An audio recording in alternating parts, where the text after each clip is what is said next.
Hello and welcome to this show. My name is Simon Mwangi and today I'm having an exclusive interview with the Secretary General of Kenya Hockey Union and the trustee of Wazalendo Hockey Club, Mr. Wycliffe Ongori. Welcome, sir. Thank you. Thank you. How are you? Very well, and you? I'm keeping well. How have you been? I've been doing well. A long time. Yeah, it's been a long time. Fortunately, we've been talking. Yeah, but the phone. Yeah. So it's good to have you today. Thank you. Yeah, it's good to have you in this discussion. I feel privileged to be here with you today. Actually, I'm the one who's privileged. No, so do I. So do I. So let's kick it off. Yes. How is hockey management this period of COVID-19? We know guys are not training, there is no hockey activity, but to you, is it difficult not being able to manage the sport as at now? I'll answer it in two ways. One, as a union, and two, as myself. As a union, of course, it's not easy. We have to keep wondering whether we'll ever get back to finishing the league that we started. We are worried about the health of our players. We are worried whether we have the right mechanisms to ensure that on resumption, we will follow the protocols as provided by FIH, Ministry of Health, and World Health Organizations. So we are all planning and thinking and hoping that the ministry will give us a go-ahead now that the curve seems to be flattening. And we are looking forward to the go-ahead to resume playing. As a person, I've missed playing hockey. I love this sport dearly, and from the time, I'm sure from the time you met me, you know that I like going to the pitch to do some running and just to keep fit. It has kept us this long, and we miss it terribly. Wish this pandemic pandemic cloud can just move on and leave us to what we like doing best. That is playing hockey and managing the sport. Before we come to how probably the plan is to resume playing and all that, but there is an activity that's going on, Olympic Solidarity in conjunction with NOC Kenya and KHU and FIH. What is it all about? Thanks. We, as a union, one of our key strategy is to improve the level of technical competence around the sport. In technical competence, we are talking about umpiring and coaching. We realize, because we've not been attending most of these high-class world events, we are missing out. So there are skills that are coming in, there are coaching tips that are coming in, there are hockey tips that are coming in, and if you are not participating in high-end tournaments, you will definitely miss out. So from our strategy, we've decided to ensure that the technical arm of the sport, which is basically coaching and umpiring, are taken care of. So we have linked up with the NOC, thanks to Chairman Paul Tergat, and FIH through Africa Hockey, thanks to the president of FIH, to come up with programs that can ensure that our coaches and our umpires are up to speed with the latest skills and the latest ways of doing things around the sport. That is one way we are sure, if we get it right, and if we get the right coaches at the grassroots to have the right skills and the right umpiring, the sport, the players will come through, especially the school players will come through with the right skills, with the right competencies, so that we can compete effectively at a much higher level than we are at the moment. So it is part of our strategy, and we just want to ensure that hockey grows to the next level. Remember, if you look at our letterhead down there, we say taking hockey to the next level. That's exactly what we mean. And we've invested, and we are lucky that NOC came to our aid through this sponsorship. By the way, it costs, the cheapest cost costs about $100 per participant, and the most expensive cost costs about $180 per participant. And our classes are about 40 people. So generally, we can say that per class, the minimum that we are spending is about $4,000. All the way to 40 times 180. So that's around 400,000. And we have about 6 courses. So you can multiply all that, and you can tell that it's really a major boost from NOC. And we are truly grateful and thankful. Great. Why is it important for coaches to get this education? Coaches and umpires to get this education? Okay, let me twist it a bit and say, I will want to say, coaching is how to impart the right skills to the players for them to get maximum gain. At the union, we realize that we need to get players who are coming through, especially high school, with the right coaches, with the right coaching skills, with the right technical skills. And what is coaching? Coaching, basically, you talk about physical ability, mental ability, technical ability, and tactical ability. We normally call it PMTT. We realize that we have not been out at the same level as the top playing nations. The Australians, the Germans, the Pakistanis, the Indians who are coming through now, the Belgians who are recently came to be on top, and Argentinians, just to number a few. Yeah. So for us to be able to compete effectively, we must up our game so that we push FIH to actually have a second team going to Olympics from Africa. Yeah. We can only achieve that by having the right skills being displayed with our national team players, because we want to talk about high performance. You can only get high performance when you have a consistent stream of players who are coming in through your pipeline. Yeah, and here we are talking, if you look at our coaching class, we are going to have a lot of teachers, a lot of coaches from the grassroots. Yeah, Mike Malungu has brought in enough, I think up to 8 or 9 coaches from the Western region. Oliver from Mombasa has brought in another 8 or 9 coaches from the coast region. Yeah, and in Nairobi, of course, we've selected 2 or 3 coaches. We want to get the right players with the right skill sets coming through into our leagues, and then the national coaches will have an easier time to start concentrating on the tactical instead of going back to the technical to bring the players up to speed. That is why it's important that we have the right coaches at the right level. Yes. And does this push have to come from the union, the national body, or do clubs have an important role to play in this? Because I mean, the players need to demand quality. Correct. Yeah, quality coaching.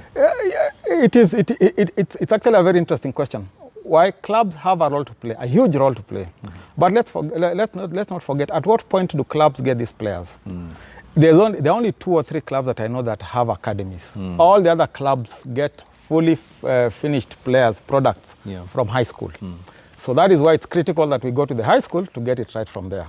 Then, as a union, what we are saying, and going forward after the resumption of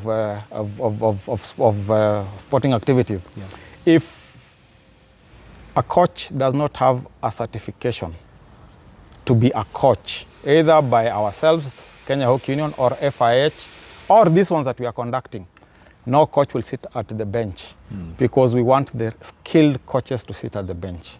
So we're also pushing clubs to ensure that their coaches come for these courses. Yeah, because like I said, if we don't have the right skills being taught at club and grassroots, it's virtually impossible to take this game to the next level. True. Yes. True. That's what you're talking about. Yeah, because I mean, we keep talking about making this sport professional. Yes. And a lot of cries is directed to the national body. Correct. Making that happen. But correct. You are one of the people who keep saying that the union is comprised of the clubs and the players and the coaches. Yes, and the county associations. And the county associations. Correct. So, in that view, how far do you think we need to push our clubs, our players, in terms of the structure you have, the national association, the county association? You've mentioned one of the ways is not to have people who are not unqualified coaches at the bench. Yes. What else can we do to make sure that we show the importance of having the right education? Yes, we as a union, if you look from the time we took over office, we every year during the school calendar, we go back and train. We have certified coaches here we have 6 or 7 FIH level 3 and above. We send them out to go and train coaches, to go and train umpires, how to do, because we also have an FIH, we have 2 FIH umpires at the moment, to go out and train coaches and teachers, both on umpiring and on coaching. It is also critical that we get it from the grassroots. But putting the school issue aside, clubs must step in, counties must step in, so that they start having a database of coaches who are eligible to coach clubs within their counties. It's also critical because then once you have the right, like I said, once you have the right skill sets from the coaches, you can have the right skill sets being passed on to the players.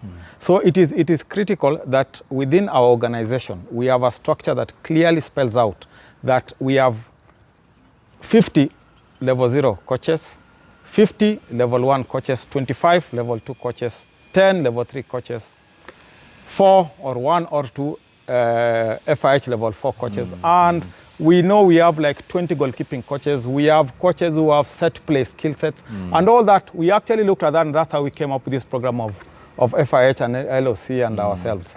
Yeah, it is critical that we know who is where and how we can use them. We cannot avoid getting it right this time. Yeah. Now, speaking of which, this is a discussion that probably most people don't have, but I think it's good we go back to it. What is the structure of hockey management in the country? Because we know there are county associations, you know, there is the national body, we have players, we have coaches, but very few understand the structure, the organization. I can explain quickly. At the base, at the root, is a club. That is how hockey is managed. This at the root is the club. Then clubs within counties create what we call a county association. They have their own elections and they form what they call a county association. Now, county associations form what we call a council.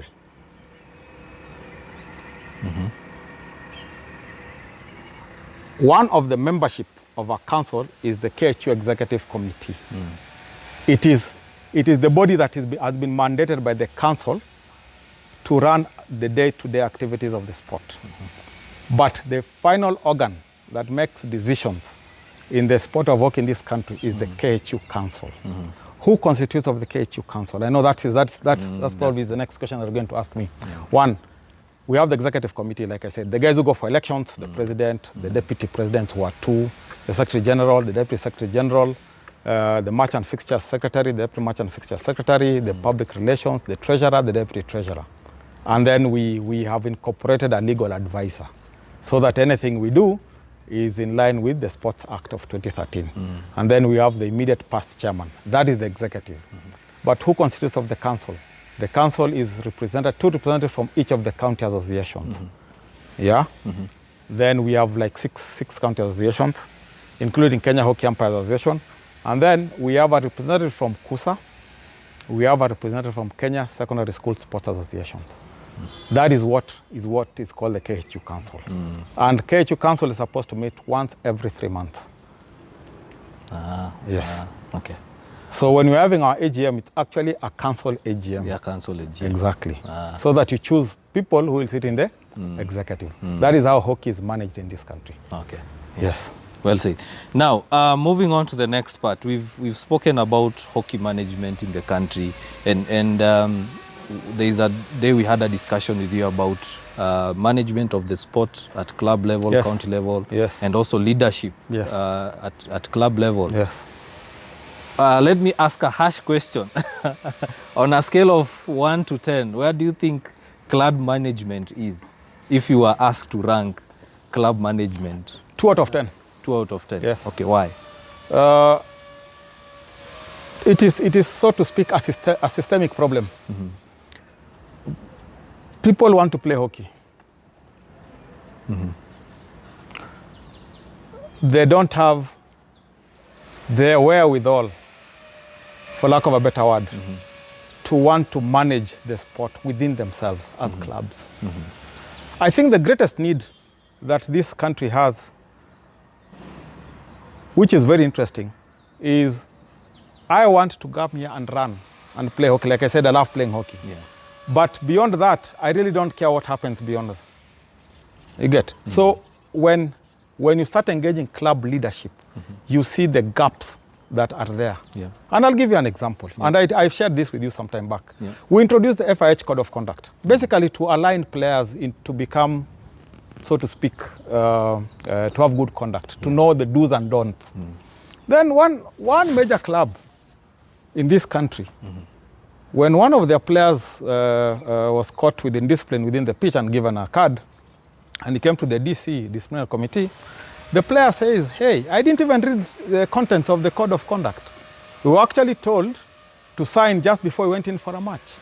That is the level of leadership that we have in our clubs. And I'm not saying we cannot improve. Of course we can improve, but you can only improve when people realize the need to have better leadership. Yeah? And I can tell you today, the club that I have a lot of respect for, there are 2 or 3 clubs. And one of them, everybody will agree with me, Butali is well run. Why? Because the leadership of Butali have decided to do things right. Every time you ask Butali to submit any form, Butali will not take a week before they submit. Yeah? And you can see the results on the field. Because of strategic and serious leadership. The other club that I must mention, and everybody will start thinking probably it's because I'm a trustee in the club, is Wazalendo. Because of the visionary Wazalendo leadership. Look at how many teams Wazalendo has brought to this country. Yeah? They are going to have the 4th team. Yeah, we're not talking about the 3 teams that are already there. Wazalendo has an academy. Why? Because of visionary leadership. That lacks in this sport. Yeah? Every time you want to engage clubs on, let's go to the next level, enough of them will pull back. And I'll tell you, and I will not mince my words, even today we asked clubs to provide a database of coaches.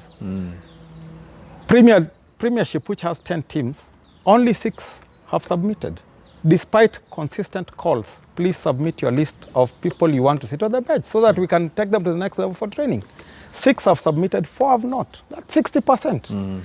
And that is the Premier, which is supposed to be the leader to show how hockey is played in this country. That is the challenge we have. Yeah, now, based on that, based on clubs not being well run, is it a matter of people seeing the sport just something to pass time, just a hobby, or is it something to do with them not seeing probably financial monetary output from it? Because most clubs are not quite keen about having a proper organization structure within the club itself. I wouldn't put finances as the problem. I think I'll put it to the leadership. Why is Wazalendo, a self-help club, able to get its act together? Are they paid? No. If there's anything, they contribute money to play this sport. So why will I wait for money? I think it's about getting the right people to do the right job.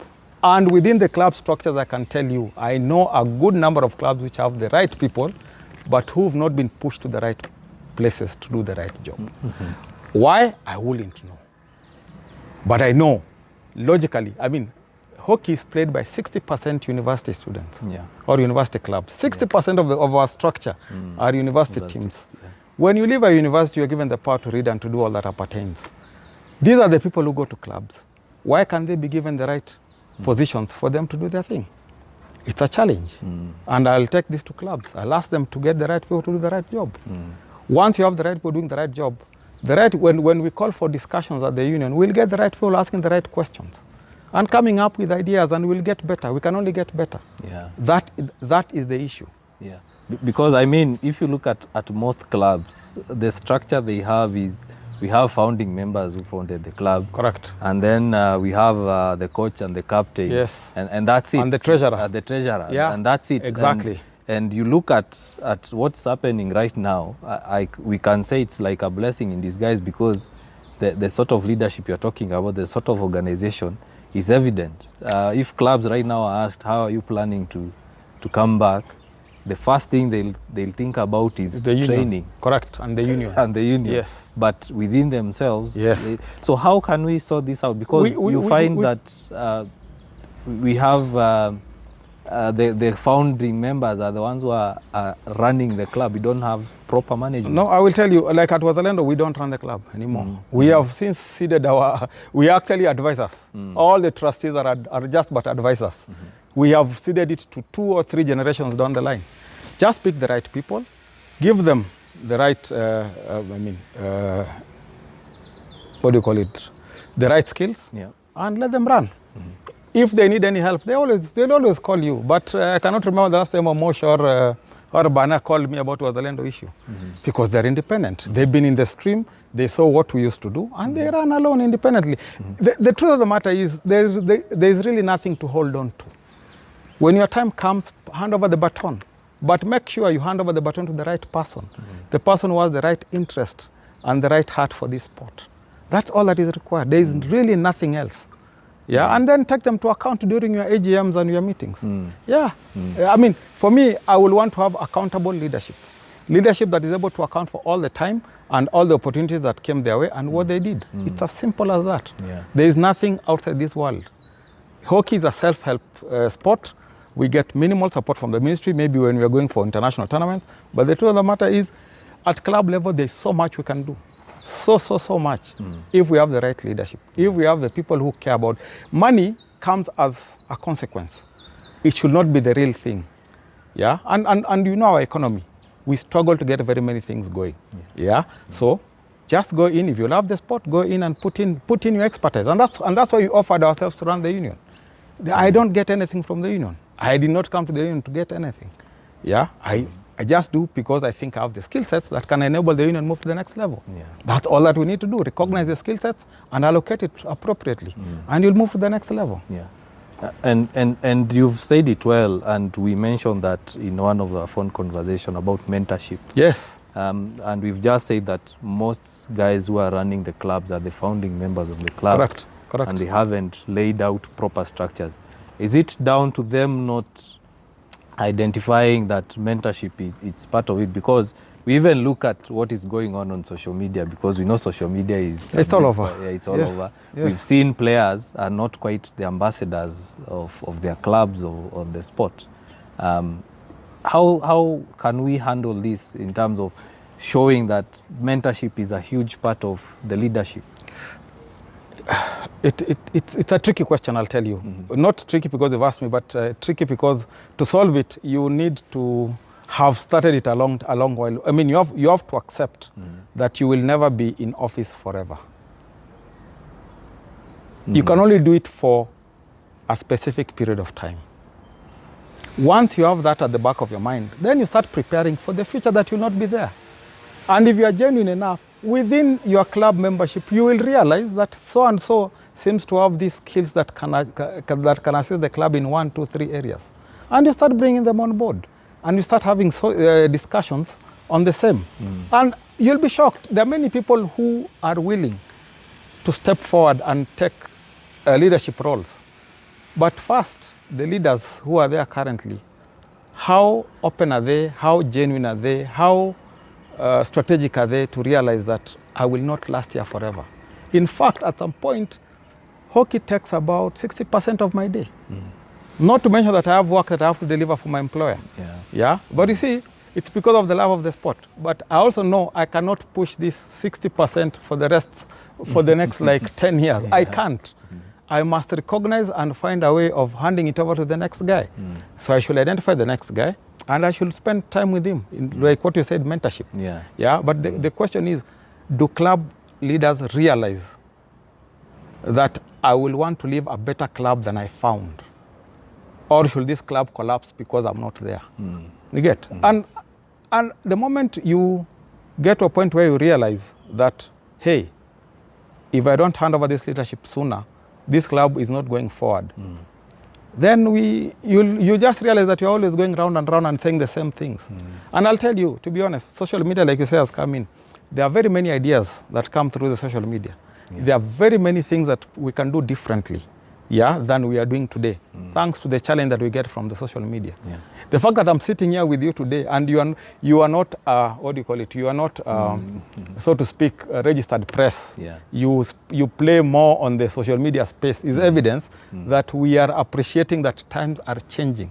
The sooner we move with the times, the better for everybody. So we expect clubs to seriously take on the mentorship issue and bring up people who can take this sport to the next level. I'll tell you how many players we have. We have 65 teams. If you multiply that by 20, it's about 1,300 players. 13, It's a huge constituency. And I can tell you most of them, up to let's say 40%, have management skills. They have technical skills. We just need to bring them on board, and the sport will flourish. And I'm sure they know somebody else who knows somebody else whose skills, if we bring on board, the sport will flourish. So for me, it's just the issue of recognizing that I'm not here forever.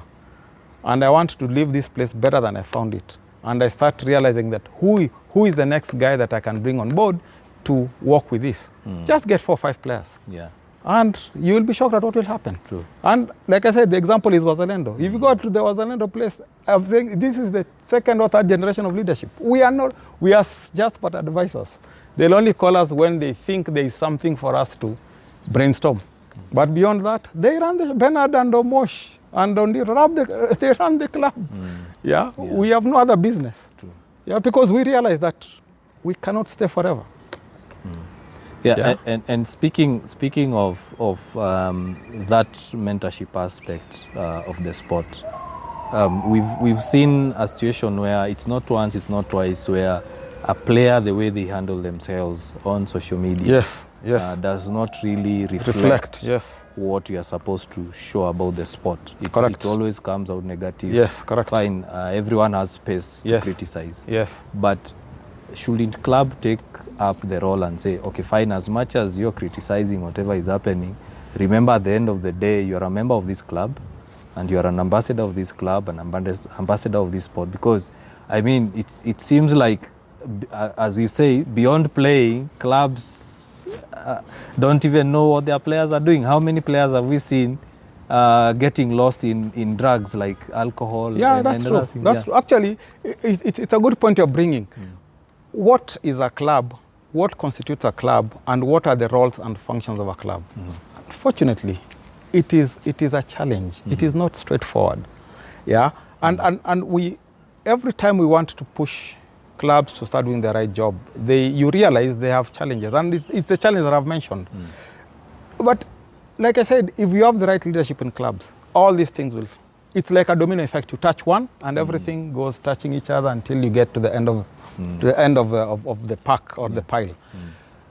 If you ask me today, I guess clubs need to review themselves, to introspect and ask themselves whether they're doing the right thing, whether they're actually there to improve the sport, or they're just there to come and play hockey and go home. I think it's a challenge I will throw to clubs. Introspect, look at what you're doing, look at whether you're adding value to the lives of the players that you have. If you don't think you're adding value, then please change positively, add value. Have mentorship sessions. I'll tell you, at Wazalendo, when we were in leadership, let's say once in 3 months, we used to have meetings and maybe drinks, and people just talk about the challenges that they're having. We have people who've gone through a couple of leadership sessions, management sessions, and they will come in and throw in a question, and you'll have a general discussion. Those discussions used to make a huge difference. When we were traveling to Mombasa by bus, we will hire a bus and we'll have a long discussions all the way to Mombasa and back. And you realize, and somebody comes and shares and says, hey, Wiki, what you said there really touched me, or what Kimazi said touched me, or what Majiwa said, or what Ochong said touched me. Then you realize actually you are imparting this knowledge to these players. And then, of course, beyond graduation, we want them to get good jobs. We even mentor them how to go for interviews. You get what options are there. Even at university, we look at what options they're doing, and we start guiding them up. The current market today wants 1, 2, 3. Just make sure by the time you're finishing, you have this certification. It is a journey. Yeah. How I wish every other club will try to mentor their players. And I'll tell you, we went to university many years ago. I think I'm doing 30 years now since I joined university. The alcohol issue has been there. Most of my friends within the university used to like taking alcohol a lot. By then, I'm a teetotaler. But I can tell you, interestingly, beyond university, they stopped. I don't know how they stopped, but I want to believe they got good jobs and they were properly mentored. And they got into early marriages and everything got sorted. So alcohol should not be a big issue. It's just how you handle your alcohol. Yeah. And beyond that, once you are a senior member of any society, you mentor the guys who are coming through. Drugs will always be there. I'm sure even in the sport we have, but maybe 1 or 2. I have not seen beyond that. But again, if clubs and county association took up the mentorship issue a bit more seriously, the sport will grow. That one I can tell you. Yeah. Now, let's come back to the playing aspect. Yes. We saw last week the government sending out a press release that they've asked for unions, federations to come up with their suggestions on how we can go back to playing. Yes. What is the plan for hockey? Is it in the near future, or when we resume? How will we resume playing? Will the league start again, or will we start afresh? Good question. Let's first break it down to the government say that they need feedback from federations. We were one of the sports federations that had a chat with the minister, the CS for sports, before she set up the task force to go and look at these issues. And we told them what we've been doing. This stadium has been sanitized twice a week, on a Tuesday and on a Friday, consistently. And they were very impressed by what hockey was doing. Our changing rooms are sanitized. Yeah. Now, even before that, after that meeting, we came and gave a list of protocols of what we are going to follow. And we used the FIH, MOH, and the WHO protocols of how we want to return. So to that extent, we have a document and we've sent it to the ministry. We are hoping that will be one of the sports beyond the 14 days from that day or beyond Monday that will be allowed to get back to play. On getting back to play, you see there's a water bowser out there, or there's a water tank there. So anybody who comes in will have to wash their hands. 2, we'll have an infrared gun. Before you come in, we'll have to check your temperature. 3, we will insist on social distancing. So we might even try to open the other changing rooms so that a club has both changing rooms. While we ensure that there is social distancing. 4, we want to put at the benches, we want to ensure that there is social distancing and there is a sanitizer throughout. And if we are to resume, like tomorrow or maybe a week from now, we are not seeing how we are going to have funds. We will lock out funds. We'll just leave officials so that we see how this pandemic pans out. That is the immediate. About whether we are going to have a league or tournament or how we are going to complete this season, we immediately find ourselves in problems. Remember I told you universities have 60% clubs in hockey in this country. Universities have not opened. We have a way, all along we've always had a way of having universities in session, and when they're not on session, we have a way of playing around with their programs and their calendars to include them in our leagues. So that will immediately give us a challenge. Of course, we'll invite them for a meeting, but we'll have 2 or 3 ideas on the table. One, probably to go into, now these are my thoughts. 1, to go into pool system. We ask which teams are available, we look at them, and we put them in form of pools. 2, we go into tournaments. 3, we can have a one-leg league. One-legged league. But all those will depend on when we are given the permission to resume playing. All those are things that we are playing around with as the union. And we just want to make sure that we are up to speed. So those are ideas we are playing with. We hope that if they grant us, I can tell you probably 7 days beyond the time of permission, we'll have the team managers here for a discussion. And an honest discussion. And we've always had honest discussions. How do you want us to we only have X number of months to finish. How will you want us to operate? If not possible, we'll make decisions. But I can tell you, once we are given permission, we will want to see people spending time on this sport. Sports generally makes the youth avoid a lot of mischief. Some of us are what we are because we spend a lot of time other than books or work. We spend a lot of time here. I don't know how it would have been if it was not for this sport. True. So we will want to see people running here. Okay. Recently, we've been awarded to host the Olympic qualifiers, World Cup qualifiers in January. What is your view? What is your take as a union? Are you proud of being hosts, and what do we need to do to prepare for that tournament? That is assuming that it will still be there. Thank you. We are proud to have been given an opportunity to host it is not the Olympic qualifying per se, it is the regional qualifiers. Because Africa Hockey split the continent into 4 blocks. Western Africa, Eastern Northern Africa, Southern Africa. and Central Africa. We fall within the North and Eastern Africa block. And we've been given the rights to host the pre-qualifiers, so to speak. Yeah, so the dates that Africa has put in place is January 2021. Matters preparations, of course, we appointed coaches to the teams. There's only one coach who was not firmed up. He's the national team coach designate is, for lack of a better word, is agreeable, but he has not given us his consent. Yeah, there are 2 or 3 things that he wants us to discuss, and we get going. But all other coaches, junior under 21, have accepted. Ladies, junior under 21, senior and senior women, they've accepted. And it's just the senior coach, one guy who wants to get some agreement before he takes over the role. From the individual players, what we get is our players are training individually wherever they are. As to whether we can confirm that, we are training our level boss to confirm. But I can tell you up to 60% of the players are training individually. But you know, hockey is not an individual. It's not like golf. So we can only get the gist of the matter when we bring them here, or when we send our coaches. When this pandemic is over, and we send our coaches down to see what is happening. Of course, we are excited that we are given an opportunity. We hope we'll give a good account of ourselves, that we qualified for Africa Cup of Nations proper, which is the Olympic or World Cup qualifier, depending on the time and the season. Yes. Yeah, thank you very much for letting me interview you. No problem. You're welcome. It's a pleasure. We love this sport. We don't do it for anything else, just for the love of the sport. Yeah.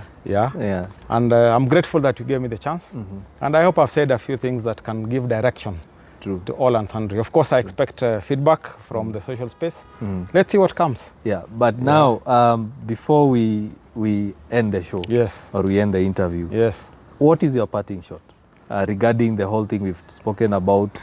The coaching and umpires courses, leadership organization at club level, and return to the sport. What is your parting shot? Let me try to wind up by saying this. One, anytime your union offers free courses or an opportunity to learn, it's important that the stakeholders take those opportunities as fast, grabs them actually as fast as possible. This skill set, like the, let's say, let me talk about the PC, penalty corner, attacking and defending course that we had, gave us a whole lot of insights how to attack and defend penalty corners. And I can tell you with certainty, you will see a major difference when we resume. For those coaches who attended that course, knowledge can never be a waste. So when there's an opportunity, I'll tell you, when we went for FIH level 2 and FIH level 3, we used our money for airfare, for tickets, for us to get to that course. One was in Namibia, FIH level 2, that was 2015, and the other one was in Egypt, Cairo, 2017, 2018, I can't quite remember. 2018. When you love something, you will always make money and time for it. So my parting shot, especially about coaching courses and umpiring courses, is please let us invest in this sport. And now that it's free, there is no reason why our stakeholders cannot take up those opportunities. They are all over. Please just allocate yourself 3 hours, do the assignment, learn as much as you can. That is the one bit. On leadership, my take is let's encourage the younger players who are about to get out of active playing into leadership. It is the right thing to do. It is the way to take this game to the next level. The union can't take it by itself, but the union with counties, with clubs, will take this game to the next level. It's important that clubs are run efficiently and professionally. I know we don't have funds, but you don't need funds to do the right thing. You just need to recognize the right people and put them in the right places. Don't forget, accountability is very key. And I'll give you a small example. The moment we set up Wazalendo when it became officially Wazalendo in 1998, first thing we did was to go and register at the Register of Societies. That shows your seriousness in what you want to do. Fortunately, one of our members' wife was a lawyer, And she drafted our first constitution. We went through the constitution, we thought it was nice. We called the club membership and we passed it and we took the register of societies. It was approved. What was the next thing we did? We opened an account so that it's clear when money comes in, how are we going to spend the money? These are just the very basic steps of showing your intent of what you want to do going forward. That account is around to this day. Yeah, and we ask the treasurer questions every time we have our doubts. And the treasurer comes forth and says, yes, this is how we spent our money. And everybody goes home satisfied. If you don't have the very basics of running a club, you can't grow. Yeah, we just need to have accountable leadership that is visionary, and we'll be home and dry. Back to playing hockey, I am one of those guys who really will want, because I want to play in the Masters League. I will want to see hockey resuming. And you can rest, from my passion, it's obvious that every time we go into the conference room to discuss about resumption, you know which side I'll be on. Yeah. As long as we are honest and truthful and we follow the protocols, I want us to go back and play. Yeah. Of course, there is the issue of COVID testing. We will try to talk to the government. We see how much it can support us to get the COVID testing going on. But we want to go back to hockey as soon as yesterday. True. I hope I've answered your questions. Yeah. And thank you very much, Simon. Yeah, thank you very much. It's a great opportunity. Yeah, it's a great opportunity also to speak to you. No problem. And we hope to have more chats like this. Anytime. Yeah. Yeah. Thank you very much. Yeah. I've had fun.